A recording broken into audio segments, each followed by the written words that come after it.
Lobisomem na Noite, o primeiro especial da Marvel Studios no Disney+.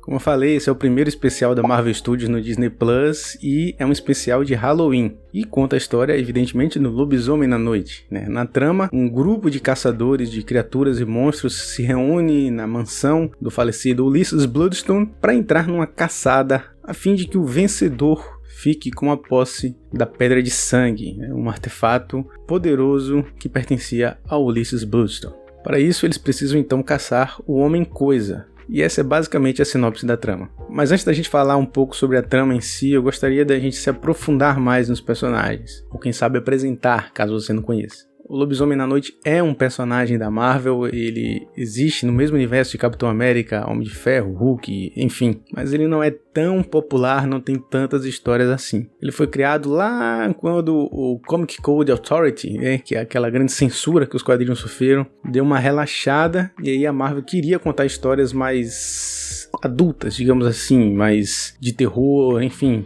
fugir para outros elementos que não fossem especificamente super-heróis. Então eles contaram histórias de monstros e o lobisomem era uma oportunidade bacana, e assim eles fizeram e surgiu esse quadrinho que vendeu até bem na época, fez um relativo sucesso. Bom, Jack Russell é um cara nascido na Transilvânia e possui em seu sangue uma maldição de família, né? Um antepassado dele tinha uma treta com o Drácula, sim, exatamente, o Drácula, que é um personagem, sim, até o Drácula tem até muitas histórias com o Capitão América, enfim, com outros personagens da Marvel. E aí nessa treta com o Drácula, a família dele foi amaldiçoada e tem no sangue, que passa evidentemente de geração em geração, essa maldição do lobisomem. E os seus poderes são basicamente os poderes comuns que a gente conhece de lobisomem, né? De força, de resistência, de cura, enfim.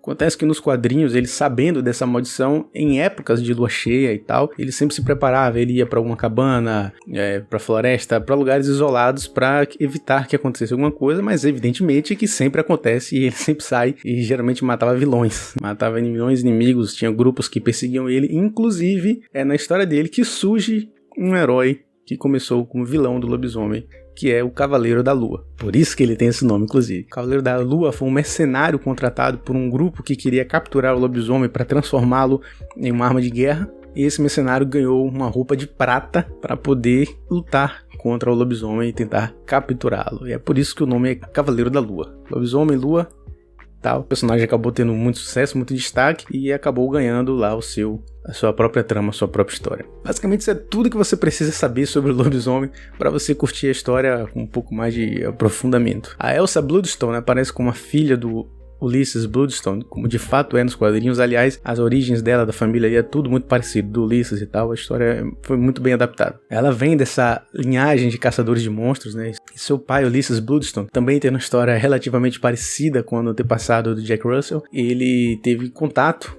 com essa joia e uma parte dela se fundiu com seu sangue e aí os poderes dele eram em parte orgânicos, de certa forma, em parte pela posse da pedra em si. A filha dele mais tarde acaba descobrindo essa ligação e acaba se tornando uma caçadora de monstros no universo Marvel. E aí ela já fez parte de vários grupos de heróis aí, e os poderes dela, né, advindos em parte orgânica, em parte por conta da pedra, assim como o pai, tem fator de cura, durabilidade, força, o sangue dela é tóxico para vampiros, né? Então o Morbius não poderia atacá-la, não o Morbius do filme, o Morbius verdadeiro. E também ela possui a imortalidade, né? A Homem-Coisa, a criatura perseguida, ela é muito parecida com um personagem da DC que foi inspirado nele, que é o Monstro do Pântano, que ficou muito mais famoso, até porque a DC também tem um cuidado, um trato muito maior com o Monstro do Pântano do que o Homem-Coisa. Inclusive, muita gente que escreveu o Monstro do Pântano, como o Alan Moore, né, que tem uma das melhores fases, se não a melhor fase do personagem, cresceu lendo o Homem-Coisa e inspirado pelo Homem-Coisa, então ele foi muito feliz em pegar o personagem e trabalhar no caso na DC. Um fato que eu acho interessante destacar, né, Homem-Coisa nesse especial, é que ele foi feito com efeitos práticos, né?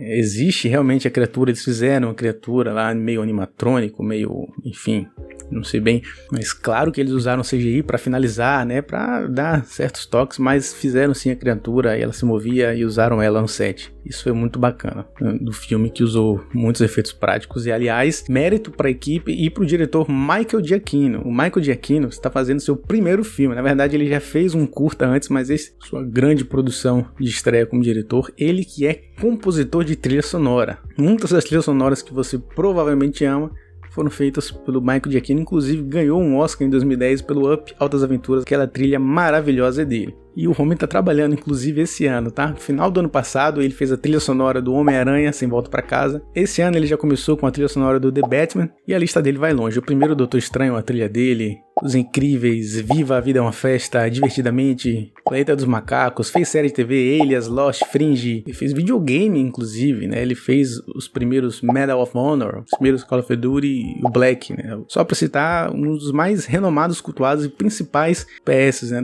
Daquela geração de consoles ali, PlayStation 1, PlayStation 2, né? E ele foi um cara que teve lá sendo o pioneiro basicamente nesses jogos, então ele foi o cara que ditou meio que o ritmo da trilha sonora desse segmento. E aqui, claro que ele também faz a trilha sonora do Lobisomem na Noite, que ficou sensacional, referencia demais, incrivelmente, os filmes clássicos de monstros. Aliás, isso é um traço que passa para a direção também, tá? E eu acho que ele ter esse controle sobre a trilha sonora e sobre a direção, sobre a história em si, fez toda a diferença, porque ele soube trabalhar perfeitamente, né? A cena da transformação, por exemplo, ela é muito inspirada em cenas clássicas, porque antigamente não existia os recursos necessários para se gravar tão bem, tão fielmente uma transformação de um homem em lobisomem, então se usava muito a sugestão, né? Você via a transformação pelas sombras e tudo mais, e esse é um recurso que ele utiliza aqui também e usa perfeitamente bem, aliado à trilha sonora, né? E a decisão de fazer essa homenagem, e até ser em preto e branco, é uma decisão que passa muito pelo Michael Giacchino, porque não era uma escolha que a Marvel queria, a Marvel não queria fazer em preto e branco, ele teve que fazer o filme nas duas versões, uma versão em preto e branco, uma versão colorida normal, e apresentar, e aí ele conseguiu convencer a lançar em preto e branco só com o efeito da pedra de sangue, o efeito vermelho, que deu todo o toque, toda a dramaticidade interessante para a história. E dentre as referências do Michael Giacchino para fazer o filme está inclusive essa daqui. Não sei se dá pra ver direito. O Lobisomem Americano em Londres, o filme de John Landis. Essa aqui é a versão nacional da Obras-Primas do Cinema. Edição maravilhosa, eu adoro isso aqui, talvez seja meu favorito da minha coleção. O Lobisomem Americano em Londres foi fantástico, é reconhecido até hoje pelo efeito prático, ganhou o Oscar, né, pelos efeitos lá da maquiagem, que aliás rendeu para essa galera que trabalhou no filme participar de talvez o maior clipe musical de todos os tempos, que é o Thriller, do Michael Jackson. E ele usou como referência também Poltergeist, o Lobisomem clássico, evidentemente, e claro, os grandes filmes clássicos de monstros da Universal. E aí eu recomendo você assistir todos, né? Homem Invisível, A Múmia, Frankenstein, enfim, assistam todos porque são realmente muito bons. E é um terror mais refinado, é um terror mais bonito, né? Talvez você nem concorde que seja um filme de terror porque você não tome tanto susto. A verdade é que o público, nós já estamos hoje muito acostumados, né? E ele escolheu contar de um estilo mais antigo, e aquele filme já não causa o mesmo impacto na gente do que causava quando foi lançado, evidentemente. Hoje a gente tem um terror muito mais refinado, muito mais assustador, e partiu para uma outra linha. A coisa do monstro hoje em dia talvez seja mais divertida do que assustadora de fato, embora ainda assuste. Dito isso, sem entrar na parte de spoilers, realmente eu gostei da adaptação, eles foram realmente muito fiéis aos personagens, aos quadrinhos, eles criaram uma história muito bacana, muito bonita, e foram fiéis à proposta de homenagear os grandes clássicos filmes de terror. É um especial de Halloween pra mim, nota 10. Pra mim tá perfeito. Bom, é isso, essa é a minha análise rápida de Lobisomem na Noite. Conta pra mim aí nos comentários o que você achou, se você curtiu, se você quer ver mais especiais. Sugira especiais, né, que você acha que a Marvel deveria fazer com alguns personagens. E aproveito para divulgar também o Tamborcast especial de Lobisomem na Noite, onde a gente vai falar muito mais, e aí com spoilers também, a gente vai se aprofundar mais na história e nessa obra. Então segue a gente no Spotify, fica ligado nas nossas redes sociais para saber quando vai sair. Então vai lá no Instagram, TikTok, Twitter, @tamborfilmes, e segue a gente por lá também, beleza? Eu vou ficando por aqui, esse é mais um Quarto Parede, e até a próxima.